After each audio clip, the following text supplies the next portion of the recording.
guys, welcome back to my channel. So in my video I will discuss about the differences between Genu valgum and Genu varum.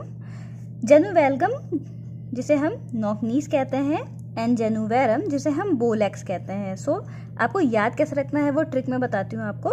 वेलगम, so the word गम, जो हम लोग bubble gum खाते हैं, chewing gum, सो उसकी वजह से जो ऐसे याद रख सकते हैं आप कि जो नीज होते हैं वो अंदर की तरफ मुड़ते हैं and the gum which makes your knee stick together, जिसमें कि knee use to knock each other, so this is called knock नीज.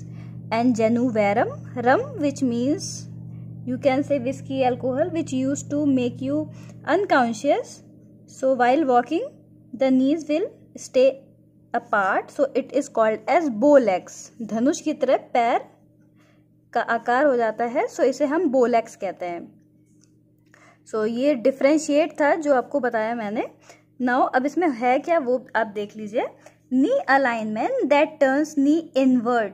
सो अभी मैंने आपको बताया कि नी अंदर की तरफ मुड़ना स्टार्ट हो जाती है and so this is called as knock knees. इसमें क्या होगा, वैरम में knee misalignment that turns knee outward in a bow shape. धनुष तीर के आकार में हो जाती है वैरम में and knock knees is in valgum. अब ये मिलती किसमें है वो जान लीजिए. See in children from ages 2 to 5 and corrected naturally as children grows.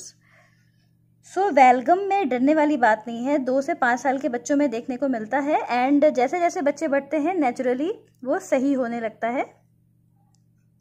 And Genu varum जो होता है वो टॉडलर्स में मिलता है, और टॉडलर्स उसे कहते हैं जब बहुत छोटे बच्चे 18 मंथ के होते हैं, सो उसे टॉडलर्स कहते हैं.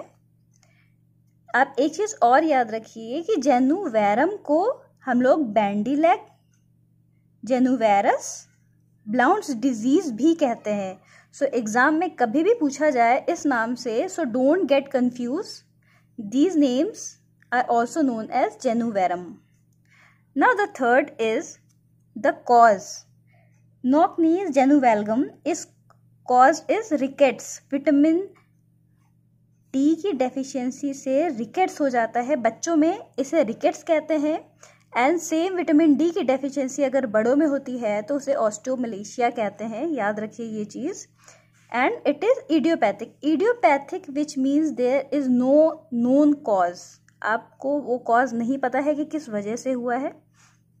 बच्चे का न्यूट्रिशन ठीक से नहीं मिला या फिर किसी ट्रामा की वजह से, किसी एक्सीडेंट की वजह से या किसी भी ट्रामा की वजह से. नाउ Genu varum में क्या है, सेम कॉज है. या तो बच्चे को रिकेट्स हुआ हो, विटामिन डी की डेफिशिएंसी हुई हो, या ट्यूमर हुआ हो, या इन्फेक्शन, और in the case of lead poisoning also. कैसे आप उसे सही करेंगे. Adequate sun exposure. Sun exposure इसलिए दे रहे हैं because the child is facing the deficiency of vitamin D and sun is the best source of vitamin D. And nutrition with rich calcium diets, regular exercise and weight loss. Now in the case of Genu varum हम लोग same vitamin D prescribe करेंगे. Difference सिर्फ इतना ही है कि Genu valgum में नॉक-नीज होते हैं एंड Genu varum में बोलेक्स होते हैं. सिम्टम्स भी सेम रहेगा बहुत हद तक. सो Genu valgum के सिम्टम्स की बात करूं, so knee pain and limp when walking. Limp मतलब कि झुक के चलना, उसका गेट पैटर्न बहुत हद तक चेंज हो जाएगा. Pain in feet, hip and there will be stiff joints. Lack of balance when standing. Treatment के तौर पे हम उसे ऑर्थोटिक एंड स्पेशल शूज़ दे सकते हैं, वो अभी जस्ट मैं आपको डायग्राम में दिखाऊंगी. अब मैं Genu varum की बात करूं, सो उसके सिम्टम्स में आपको नी और हिप पेन मिलेगा. नी का इंस्टेबिलिटी मिलेगी क्योंकि नी के इस शेप में हो जाने से उसका बेस ऑफ सपोर्ट काफ़ी चेंज हो जाएगा. Due to that there will be difficulty in running और वॉकिंग.